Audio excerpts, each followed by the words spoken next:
looking firstly for a revenue stream, because that's going to be the payment to be paying either the equity capital or the debt capital back. And so whatever the structure is, whatever the asset is, whether it's a water recycling asset or a reservoir or whatever it is, there's got to be effectively a revenue source for that. And so that's what really where it gets complicated, because a lot of the water systems are ultimately just getting revenues from the end user.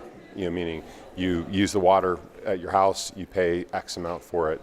Some agencies will have a fixed price, meaning sort of a fixed cost, and then on top of that the volumetric charges, but it really varies from area to area. So it's just trying to find and identify that revenue source. They typically come in the form of water agencies that will have the customers that are going to be paying through the rate setting mechanism. There's been very few that have really been out there in the forefront. I would say that the categorization of water P3s that have been quote unquote successful have been really the asset monetizations of existing systems. So in my remarks I talked about the city of Rialto. We did a transaction that raised about $185 million for the city of Rialto to effectively have a concession for a private entity to run the water and wastewater system for a 35-year period. And for doing that, they had to put in certain capital improvements into the system.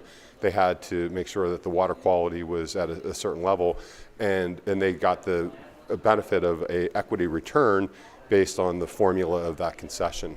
There's been very few true water concessions or water public-private partnerships in the true sense, just because the systems are pretty existing systems. So it's not as if you're creating a new toll road, you're not creating a new water system, you're not creating a new city, you're just really fixing the infrastructure that already exists. I think it's really just a matter of the project. So you identify the project and the needs of the project for the constituents that you have, and then you figure out how to deliver that project. And so the P3, public-private partnership, is nothing more than a delivery process. And so the process is, how do you sit there and pay for the infrastructure, get it built, and maintain it? And so there's different models. The traditional model is kind of the status quo of the water agencies will develop everything themselves, but you can take individual projects or portions of projects and have them managed by the private sector. And so I think it's just a matter of time. I think that